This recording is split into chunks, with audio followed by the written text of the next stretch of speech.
Toutes les enquêtes convergent. Lorsque le mot syndicat est prononcé, le cerveau du français, peut-être le cerveau reptilien, donne un podium en moins d'une minute. Numéro 1, grève. Numéro 2, CGT. Numéro 3, défense. Grève, nous allons y venir à travers l'étude de la conflictualité. Numéro 2, la CGT, c'est devenu une marque. Elle présente les 3 attributs d'une marque. Notoriété, plus de 98% de notoriété. L'utilité, c'est la défense dont on va parler. Et troisièmement, l'épreuve. La CGT à elle seule déclenche 40% des mouvements de grève dans le privé en France. Dans l'esprit des Français, et là aussi les sondages nous donnent des enseignements précieux, dans l'esprit des Français, le syndicat est là, certes, pour les défendre, mais surtout pour les défendre en cas de difficulté. Et il y a quelques années, François Chérec, à l'époque CFDT, Bernard Thibault, à l'époque CGT, s'était ému de ces sondages en disant « Le drame est le suivant, c'est qu'on considère les syndicalistes en France comme les pompiers du social. On fait appel à eux quand la maison brûle. » Or, c'est antinomique du rôle du syndicat.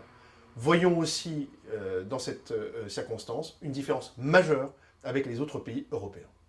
Syndicat, qu'est-ce que cela veut dire? L'étymologie est toujours éclairante. Pourquoi la France a-t-elle choisi le mot syndicat? En anglais, union. En néerlandais, Vakbond, communauté de métier. En allemand, Gewerkschaftsbund. En américain, si je puis dire, to be organized, on s'organise. Pourquoi syndicat? Ça vient du grec ancien, syndiké, la justice ensemble. De manière très symbolique et très puissante, la France est le seul pays pratiquement où on a choisi un mot qui renvoie à des valeurs, qui renvoie à une forme de morale, pour désigner les associations de travailleurs. Ce qui veut dire que chaque syndicaliste, lorsqu'il est bien formé, pense aussitôt agir en tant que justicier. Cela veut dire celui qui fait régner la justice, là où règne l'injustice. Et dans ce domaine, on peut parfois citer l'entreprise, par exemple. Passons maintenant à quelques idées reçues. Il y a très peu d'adhérents en France. Oui, c'est vrai, moins de 7% au total vraisemblablement, étant entendu qu'on part de 12 à 14% pour le public, et sans doute de moins de 4% aujourd'hui pour le secteur privé. Cela est vrai. Comment expliquer qu'on a 70% voire plus de syndiqués au Danemark ou en Suède? Le Danois ou le Suédois, le Viking serait-il généreux par nature, communautaire? En réalité, la vérité est bien plus prosaïque. Quand vous êtes au Danemark, quand vous êtes en Suède, pour bénéficier de toute une série d'avantages, il vous faut adhérer à un syndicat. De la même manière, en Allemagne et parfois en Belgique aussi, selon certaines conditions, vous bénéficiez des augmentations de salaire négociées par le syndicat et signées par le syndicat uniquement si vous en êtes adhérent. Le bénéfice d'adhérer à un syndicat pour un salarié français est, dans la pratique, si l'on se veut très concret, nul. Cela ne rapporte rien matériellement. Citons Jean-Claude Mailly, leader de Force ouvrière. Notre syndicalisme est un syndicalisme idéologique et certainement pas un syndicalisme de service. Pour autant, les 4% de salariés syndiqués dans le privé payent 1% de leur salaire net s'ils adhèrent à la CGT, 0,8% de leur salaire net s'ils adhèrent à la CFDT, etc. Alors que, qu'ils soient syndiqués ou pas, tous bénéficient des accords négociés et signés par les syndicats. C'est une différence majeure avec les autres pays européens. En France, on a donc deux valeurs fondamentales. La notion de justice, syndiqué, syndicat. Deuxièmement, l'universalisme. Intéressons-nous maintenant au nombre de conflits en France. En moyenne, et c'est remarquablement stable, 1000 conflits par an. Ce qui veut dire que le conflit moyen, c'est 50 salariés en grève pendant 5 jours, soit 250 journées de travail perdues pour fait de grève, multiplié par 1000 conflits. Partant pour l'Allemagne, c'est radicalement différent, c'est l'inverse. Très peu de conflits, 5 à 7 peut-être, et en revanche, chaque conflit, c'est potentiellement 1 million et demi de travailleurs de la métallurgie, ou de la chimie qui se mettent en grève. Là-bas, le conflit est lié à la branche. En France, le conflit est lié à l'établissement, un magasin, une usine, que sais-je, mais ni à la branche, ni à l'entreprise. Différence fondamentale. Donc, pour vous, ce qui est très important d'avoir en tête, c'est que c'est la qualité de la relation sociale, c'est la qualité sociale tout court dans votre établissement qui fait la différence. Si vous maintenez un bon climat social, si vous pratiquez un bon management social, si vous entretenez une bonne relation sociale de terrain avec les délégués, votre établissement ne connaîtra pas de conflit.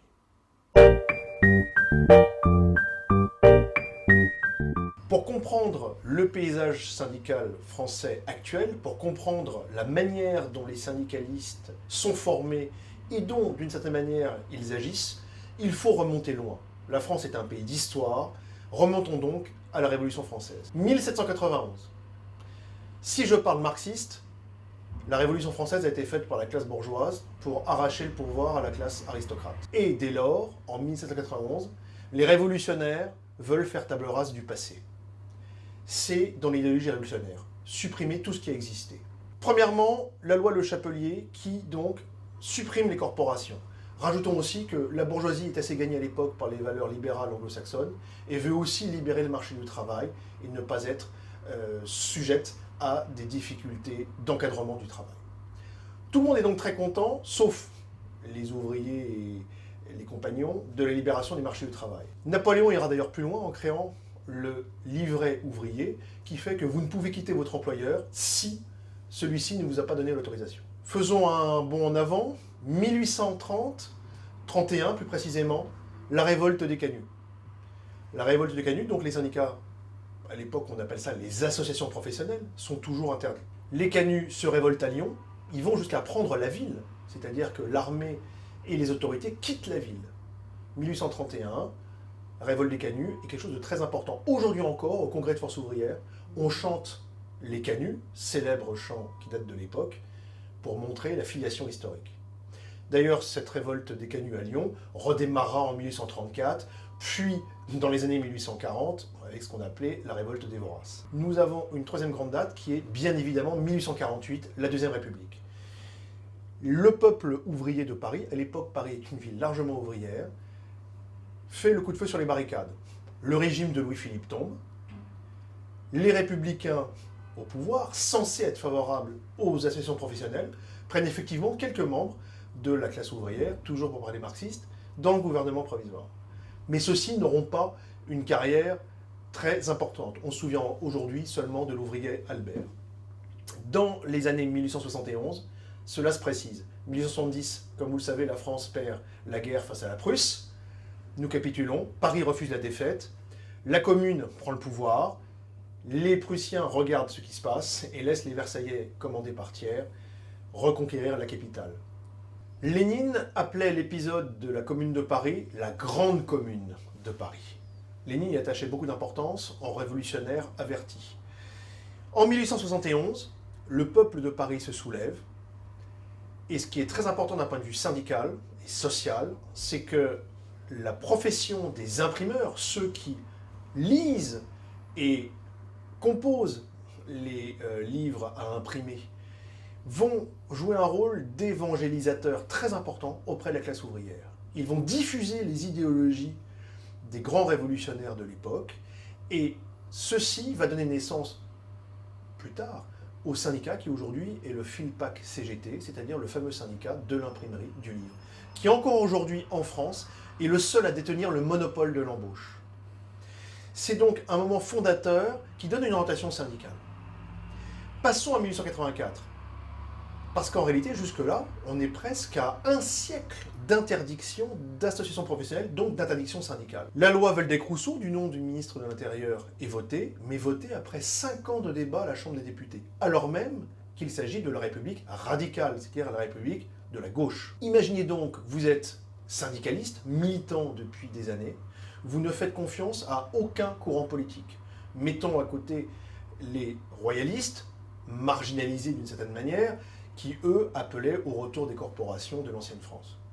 Dans Zola, vous lisez Germinal, vous voyez le film où Renaud joue le rôle de Lantier, l'anarchiste qui va de mine en mine pour porter la bonne parole. Cette figure du militant va être fondé par toute cette période et qui va encore aujourd'hui avoir une influence sur les personnes qui forment vos militants syndicalistes. La figure du militant est fondamentale, il se dévoue à la cause commune. Vous pouvez prendre le militant comme étant quelqu'un qui est bon, professionnel, pas professionnel, là n'est pas la question. Dans l'imagerie syndicale, et peut-être même au-delà, c'est quelqu'un qui se dévoue à la cause. De 1884, nous passons à présent à la période difficile des années fin 1890 jusqu'à la guerre de 14. C'est la période où l'anarchie, courant politique aujourd'hui désuet, connaît son principal essor. Et c'est logique, puisque les partis politiques ne prennent pas en main des éléments tels que le social, eh bien, le syndicalisme va rejoindre le courant anarchiste, ou va être constitué principalement de militants anarchistes. C'est une distinction fondamentale entre politique et social. C'est d'ailleurs tellement important, vous avez peut-être vu la série Les Brigades du Tigre, ou le film Les Brigades du Tigre. Le Tigre, c'est Clémenceau, ministre de l'Intérieur à l'époque, début des années 1900. Il va créer les Brigades du Tigre pour lutter non pas contre les truands ou bandits classiques, mais contre les bandes anarchistes qui prétendent pratiquer ce qu'on appellera plus tard de la réappropriation prolétarienne en dévalisant les banques. En conséquence, ce courant anarchiste va être très important dans cette manifestation. Un président de la République assassiné, une bombe à la Chambre des députés, sans parler de la fameuse bande à Bono et tout ce que vous avez certainement connu. Ce qui donne donc un essor au mouvement syndical, la CGT, Confédération Générale du Travail, étant créée en 1895 par la conjonction du courant anarchiste et des bourses du travail. On va donc dès le départ en France, et c'est singulier en Europe, il y a association entre le courant anarchiste et le courant syndical. On appelle donc ceci, ce premier rameau, cette première racine de la culture syndicale française, on appelle cela le courant anarcho-syndicaliste. Aujourd'hui, qui s'y rattache? La CGT, Force ouvrière et Sud. Nous y reviendrons. Les années 1890 jusqu'à 1914 sont des années cruelles pour la classe ouvrière. Il y a en effet une répression féroce qui s'abat sur les grévistes, puisque les grèves ne sont toujours pas bienvenues. Les syndicats viennent d'être autorisés officiellement. Le Second Empire avait toléré les syndicats, mais la République se montre finalement plus dure avec les syndicats que le Second Empire. Et on assiste à différents massacres, différentes fusillades. Prenons par exemple celui de Fourmies, 1891, à côté de Maubeuge. Une dizaine de femmes et enfants, alors que les ouvriers du textile sont en grève, sont mitraillés par l'armée. Et cela marque évidemment les consciences populaires. Allons en Île-de-France, à Méru, dans l'Oise, la capitale de la nacre.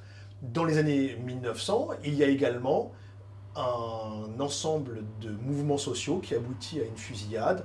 On relèvera 3 ou 4 morts. Et aujourd'hui encore, quand vous allez chez certaines entreprises qui se trouvent à Méru, vous voyez les délégations syndicales, CGT, Force ouvrière et autres, qui mettent un bouquet de fleurs chaque année à la stèle au monument de Méru. Donc ceci, c'est la mémoire de la classe ouvrière, pour parler marxiste, qui va se construire autour de cette notion.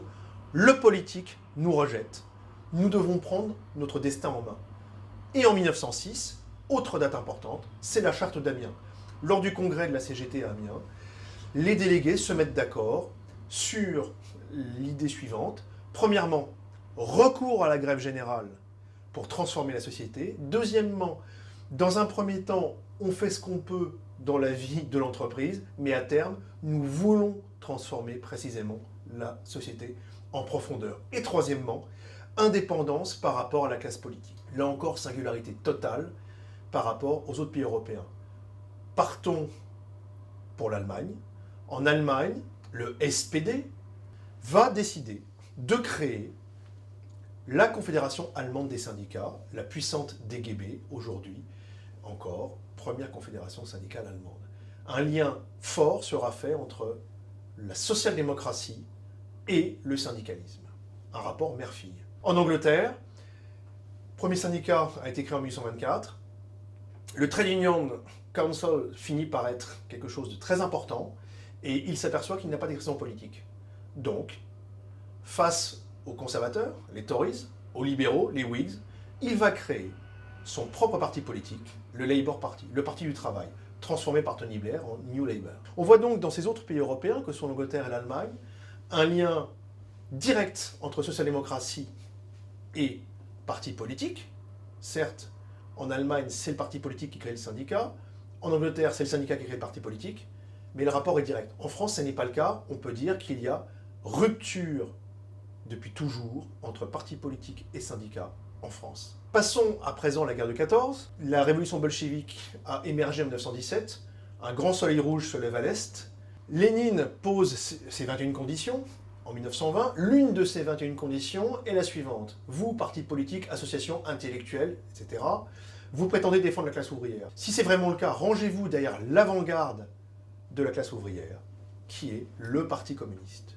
Et en France, pays avec les intellectuels les plus intelligents au monde, nous aurons en décembre 1920 le congrès de Tours de la SFIO, c'est-à-dire, pour faire court, le Parti socialiste de l'époque, qui va être le seul pays en Europe où la majorité des délégués présents d'un parti socialiste choisira de rejoindre le courant communiste. Ce sera la fondation de la SFIC, section française de l'Internationale communiste, qui deviendra le Parti communiste que nous connaissons encore aujourd'hui sous le nom de PCF. Ceci accentue encore la rupture entre la France et les autres pays européens, puisque le grand socle socialiste sur lequel tous les autres pays européens ont fondé leur syndicalisme n'est pas possible en France. Il n'existe pas en France. Michel Rocard, dans son livre « Si la gauche savait », qui est un livre remarquable, explique très clairement que le grand drame de la social-démocratie en France, c'est le congrès de Tours en décembre 1920, puisqu'il a empêché l'émergence de la social-démocratie.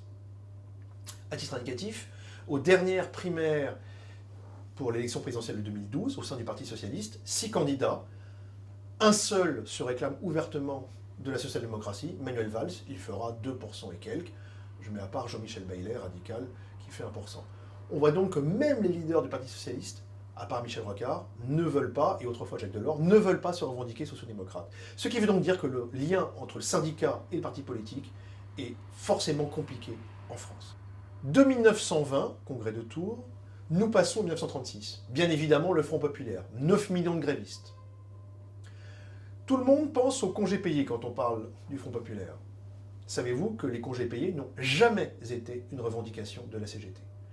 On note d'abord que le comité des forges, le MEDEF de l'époque si vous voulez, a intelligemment souhaité écarter la CFTC, qui existait déjà à l'époque, on va y revenir, pour ne négocier qu'avec la CGT. Donc ne pratique pas la stratégie des alliés et travaille exclusivement en mode taureau contre taureau. Les principales revendications de la CGT vont être satisfaites puisqu'il y a 9 millions de grévistes. Citons pêle-mêle la semaine de 40 heures, sur laquelle on devra revenir quelques mois plus tard, car l'Allemagne produit beaucoup plus que nous dans une période extrêmement délicate.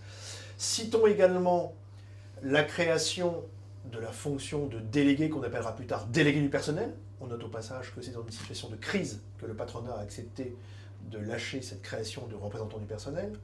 Et troisièmement, des augmentations de salaire qui peuvent aller jusqu'à plus 40%. Comme les grévistes ne quittent pas les usines, le patronat hurle à la mort, évidemment, à la trahison.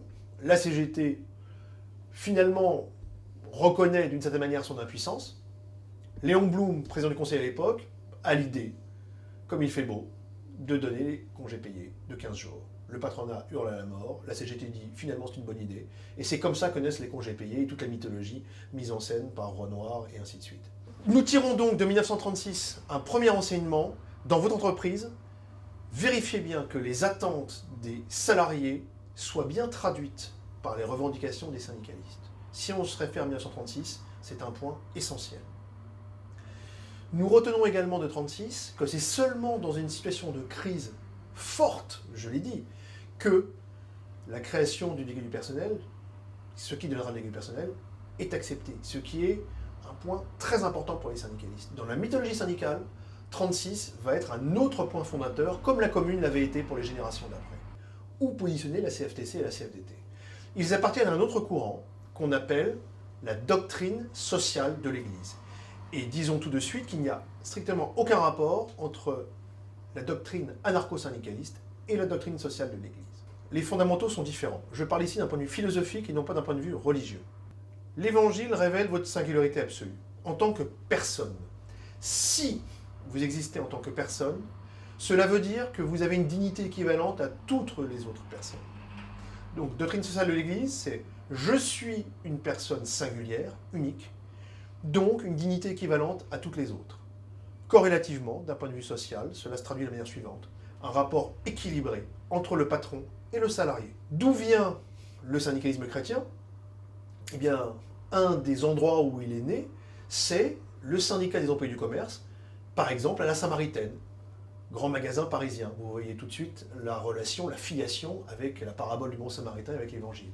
Des patrons paternalistes chrétiens se sont mis d'accord avec des employés, des vendeurs, des caissiers, des magasiniers, également de tendance chrétienne, pour créer ce syndicalisme fondé sur la doctrine sociale de l'Église. La CFTC apparaît en 1919, car il nous faut être lucide et ne pas être naïf. La guerre de 14 a bouleversé les rapports de production, les rapports sociaux, les femmes sont venues prendre la place des hommes dans les usines, etc. Le monde syndical bouillonne, la CGT a pris de plus en plus de poids, et notamment le soleil rouge qui est apparu à l'Est, le bolchevisme, commence à faire des émules, on le verra au congrès de Tours déjà évoqué tout à l'heure. Donc par rapport à cela, il est décidé, il est souhaité de fédérer toutes les forces syndicales existantes depuis déjà bien longtemps, souvenez-vous du syndicat des employés du commerce à la Samaritaine, et cela donne la naissance à la CFTC, Confédération française des travailleurs chrétiens. La CFTC créée en 1919 et la deuxième confédération qui en sera issue, et qui se réclame toujours de la doctrine sociale de l'Église, c'est la CFDT en 1964, puisque plus des 2/3 des mandats de la CFTC décident au congrès de 64 de créer la CFDT. C'est le courant reconstruction mené par Eugène Descamps, par Edmond Maire, Jacques Delors déjà, qui crée la CFDT, Confédération française démocratique du travail. On passe de la personne au démos, de la personne au peuple. Et on passe du travailleur chrétien au travail. Les noms ont leur importance dans le syndicalisme également. Nous passons à présent en 1944. 1944-45, le programme du Comité national de résistance, inspiré en partie par De Gaulle, qui se rattache à la doctrine sociale de l'Église, crée ce qui deviendra le comité d'entreprise, avec une double orientation sociale, les œuvres sociales, les activités sociales et culturelles, et économique, l'information et la participation à la bonne marche de l'entreprise. Orientation qui aujourd'hui est un peu moins importante certainement que les activités sociales et culturelles. Mais au départ, c'est l'idée de partage capital-travail, c'est l'idée, là encore, d'égalité des dignités et de rapport équilibré patron-salarié qui préside à la naissance du CE, qui naît en 44-45, donc une autre période assez chaude. 1944-45 voit également la naissance de la CGC, Confédération Générale des Cadres. Et oui, il faut bien des cadres pour reconstruire la France. Là aussi, une singularité européenne. Aujourd'hui, qu'être cadre en France, c'est cotiser une caisse de retraite cadre. En Italie, l'équivalent cadre n'existe pas en tant que tel, par exemple. De 1944-45, nous passons en 1947, pleine guerre froide. 4 ministres communistes au gouvernement, ils appellent à la grève. Évidemment, ils doivent quitter le gouvernement. Et à ce moment-là, toute une série de militants de la grande CGT qui ont milité ensemble contre l'occupant, qui ont participé autrefois peut-être à 36, décident de quitter la CGT pour créer, c'est le nom officiel, la CGT FO, CGT Force Ouvrière. 1947, c'est donc au moment de la guerre froide, dans un rapport conflictuel entre les deux blocs, qu'est créé le syndicat, la confédération CGT Force Ouvrière. Qui préside à sa naissance?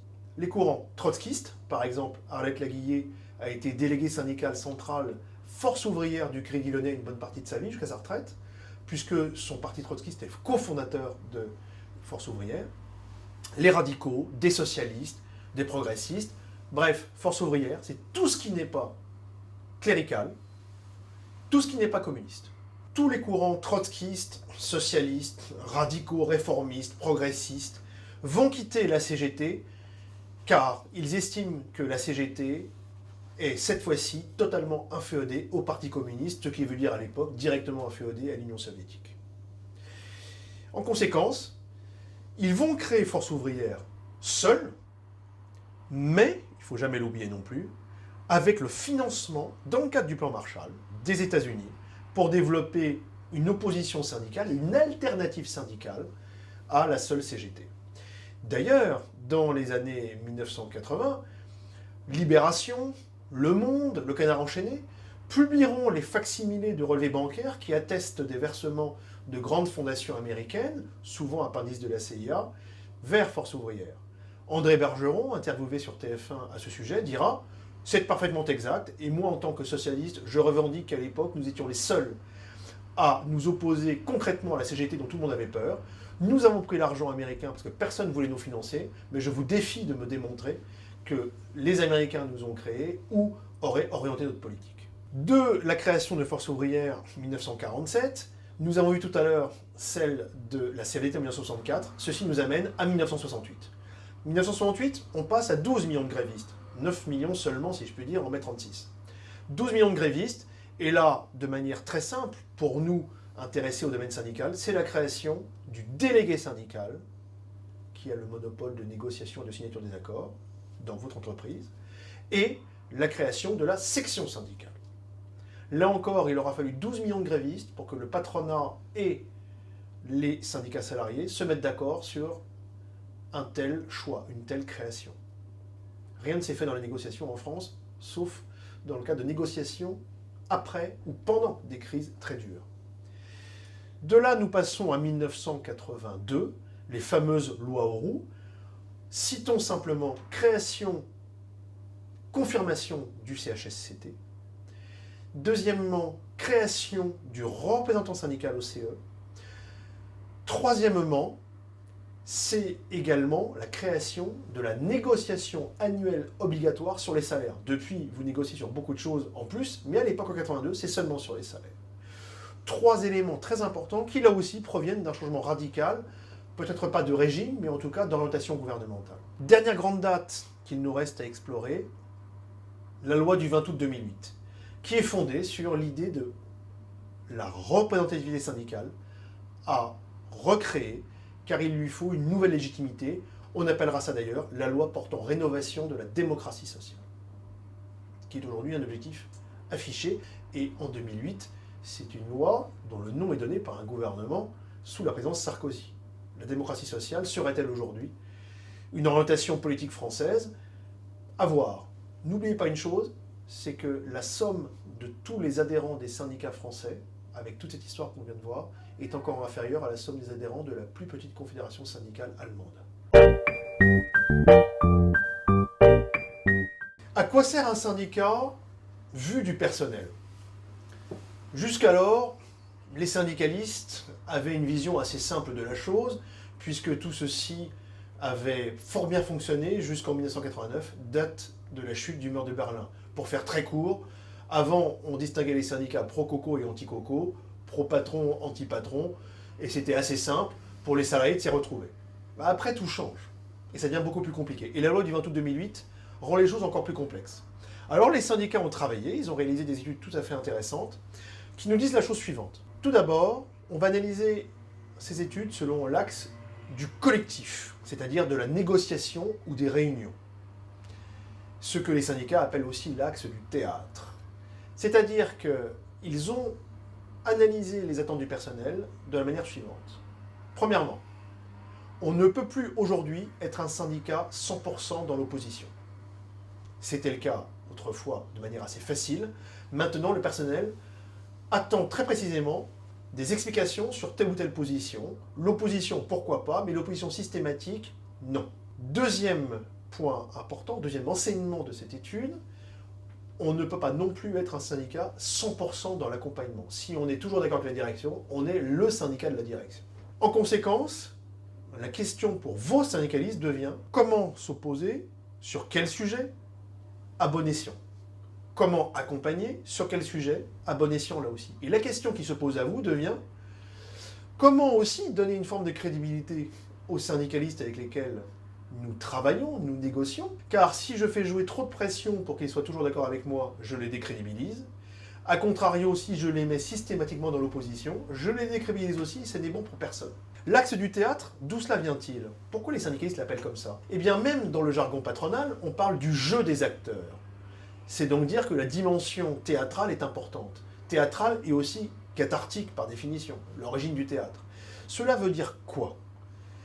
Imaginons que dans votre entreprise, le directeur des ressources humaines invite, comme il se doit chaque année, les syndicalistes à une négociation annuelle obligatoire sur les salaires, Ils disent, écoutez, cette année, on n'a vraiment pas le temps, on en a pour 2 minutes, j'ai tout préparé, je vous donne plus 8% d'augmentation générale, terminé, et chacun repart chez soi. Sachant que la négociation a lieu à Paris, que les syndicalistes sont venus de toute la France, et que c'est un moment important pour eux. À votre avis, est-ce que les syndicalistes signent?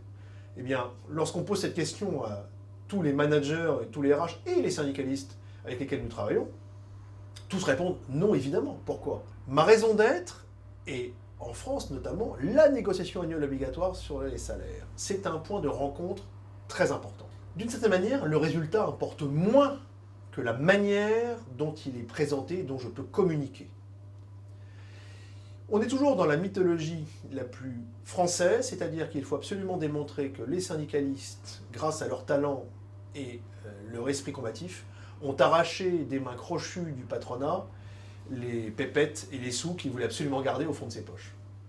C'est de la même manière quand vous allez assister à une pièce de théâtre, ce que vous voulez voir. Vous voulez voir les acteurs jouer leur pièce. Vous n'imaginez pas qu'ils disent bah, ce soir, notre actrice principale a son anniversaire, donc on vous raconte la pièce en 2 minutes et après, on s'en va. Vous attendez que chaque acteur joue sa partie. Le salarié, quel qu'il soit, attend aussi qu'il y ait une forme de dramaturgie qui soit mise en place, à laquelle il puisse participer en tant que spectateur. On retrouve bien la catharsis grecque avec cette idée de purge des émotions.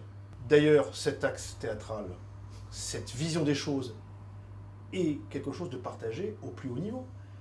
Quand vous avez une négociation qui s'engage entre le MEDEF, les syndicats salariés, et bien sûr sous la bienveillante tutelle de l'État, que se passe-t-il? Vous remarquerez qu'en général, les négociations commencent vers 17h. Et qu'ensuite, les négociateurs sortent rarement avant 1h, minuit, 1h, 2h du matin, mais jamais après 5h. Pourquoi ce créneau? C'est simple, si vous démarrez après 17h la négociation, vous loupez les séquences du soir, Soir 3 sur France 3, ou les émissions de radio, d'information. Les tranches horaires les plus regardées ou les plus écoutées. De la même manière, si vous sortez après 5h du matin, vous loupez les matinales. François Chérec, dans un de ses livres, évoque ce système théâtral, et il dit qu'au bout de 3 heures, on a commencé à faire le tour des choses et que les parties commencent à savoir vraiment où elles en sont. Elles ont préparé leur dossier, elles ont des experts compétents. Bref, c'est pas la peine de durer des dizaines d'heures sur ce sujet-là. Mais pourtant, la dramaturgie veut que les journalistes battent le pavé, le soir, la nuit, et qu'ils recueillent les impressions des négociateurs au petit matin, ou à une heure avancée dans la nuit, même si ceux-ci, depuis quelques heures, en fait, travaillent sur un autre sujet, parce qu'ils n'ont plus rien à se dire pour la négociation. Vous voyez, tout le monde en France a cette culture de la négociation dramatique. Dans votre entreprise, retour tout de suite au réel, comment faire pour que la négociation ne soit plus qu'un moment de la relation sociale et du dialogue social dans l'année, et non pas l'instant culminant, le point d'acmé de la dramaturgie sociale. Passons maintenant à l'autre axe. Nous avons étudié l'axe théâtral, l'axe de la négociation du collectif. On passe maintenant à l'autre axe qui est l'axe individuel. Que nous disent les études menées par les syndicats? Aujourd'hui, le rôle du syndicaliste de proximité est devenu déterminant. Avant, je parle d'il y a quelques années déjà, c'était un rôle de collecteur. Chaque mois, je passais dans les bureaux, dans les ateliers, et je récupérais l'argent des syndiqués, en échange de quoi je leur remettais un timbre, le timbre mensuel. Maintenant, on est passé au prélèvement automatique, le collecteur a disparu par définition. En revanche, le rôle du délégué de proximité a singulièrement évolué également. De quoi s'agit-il aujourd'hui? Je demande à mon délégué de proximité d'être mon avocat. Exemple, 3 retards de suite à mon poste de travail, j'encours une sanction, je lui demande de m'accompagner auprès de mon chef. Deuxièmement, je ne comprends pas ma feuille de paye, j'ai l'impression que mes heures supplémentaires n'ont pas été prises en compte. Et vous avez remarqué qu'en général, mon manager est incapable de décrypter ma feuille de paye. En revanche, le syndicaliste, lui, est formé à comprendre la feuille de paye. Je vais donc me tourner naturellement vers lui. Bien évidemment, il a aussi un rôle très important d'information. C'est lui qui va détenir bien souvent de l'information sur l'évolution de l'entreprise, grâce à ses camarades qui, au niveau comité groupe, comité central d'entreprise, comité européen, comité d'entreprise, connaissent les évolutions de l'entreprise, souvent avant les managers. C'est donc un informateur privilégié pour moi, une source d'information privilégiée. Quatrièmement, il va m'informer sur des éléments de politique sociale, tels que la mutuelle, les périphériques de rémunération, avantages sociaux, sur lesquels il faut bien dire que le manager n'est pas aussi compétent que lui en général. Les syndicalistes ont très bien analysé le rôle du délégué de proximité à travers ses 4 tâches principales. Ils sont allés plus loin, ce qui nous intéresse tout particulièrement. Ils ont essayé de définir ce que pouvait être le syndicaliste vu par le personnel. Quelle est la définition du syndicaliste pour le personnel? Et on arrive à cette définition proposée, et que je trouve très pertinente. Est syndicaliste celui ou celle qui dit ou écrit tout haut ce que beaucoup pensent tout bas, bien évidemment, mais surtout pensent ou craignent tout bas. Et aujourd'hui, dans une entreprise privée, chaque membre du personnel se pose des questions. Et souvent, ces questions relèvent de l'inquiétude. Pourquoi ces investissements promis ont-ils du retard? Est-ce qu'on va subir le même sort que nos collègues dont les fonctions ont été délocalisées à Prague ou en Tchétchénie ou ailleurs? Est-ce que je vais, moi, avoir ma place dans l'évolution des métiers qui est en train d'aller à vitesse grand V chez nous? Est-ce que nous avons une direction qui sait où elle va? Est-ce que ce projet qui est le 8e lancé par un directeur en 10 ans est plus digne de confiance que les autres? Ou est-ce que le directeur va changer aussi vite que les autres? Toutes ces questions que tous les salariés des entreprises privées vivent au jour le jour, le syndicaliste apparaît aujourd'hui, et ça c'est nouveau, comme étant celui qui est le plus à même d'y répondre. Pourquoi? Il s'agit ici de crédibilité. Le grand mot qu'il faut retenir, c'est crédibilité. C'est-à-dire que c'est celui qui va être capable de remettre en question l'autorité. Auparavant, ça se faisait peu. Pas dans un but de défi pur de l'autorité, mais dans un but de questionnement, d'échange sur la vision réelle. Où va l'entreprise? Et le syndicaliste, désormais, quand il est bien formé, quand il est compétent, quand il est pertinent, va avoir cette fonction difficile à exercer, mais essentielle aux yeux du personnel, challenger les options présentées par la direction pour sécuriser le personnel ou, à contrario, lui dire « attention, méfiance ». On voit donc dans cette nouvelle définition du rôle du syndicaliste un élément très fort. Car je vote aux élections professionnelles pour quelqu'un du qu'il est sympa, et on retrouve notre syndicaliste de proximité de tout à l'heure, avec ses 4 tâches principales, ou je vote pour quelqu'un ou une étiquette qui est crédible à mes yeux car elle a le courage et la pertinence d'interroger la direction sur des éléments qui ne me rassurent pas, qui m'inquiètent. Je n'ai peut-être pas la volonté de le faire, j'ai peut-être pas envie de le faire, j'ai peut-être pas toujours pensé, mais il y a des gens formidables qui le font, et ça me plaît. Et c'est une fonction intéressante qui challenge beaucoup aussi les syndicalistes, parce que historiquement c'était très simple de piloter une NAO sur les salaires chaque année, de gueuler et d'empocher la monnaie quand même sans signer. Maintenant, non seulement le personnel veut qu'on explique pourquoi on signe ou on ne signe pas, et deuxièmement, le personnel attend des syndicalistes qu'ils remplissent des tâches très importantes. J'y vois là des éléments essentiels pour la crédibilité du syndicaliste, donc pour son développement. Ça vous renvoie à vous en entreprise. Quel type de relation sociale souhaite-t-on? Quel type de crédibilité va-t-on contribuer à construire dans la relation sociale?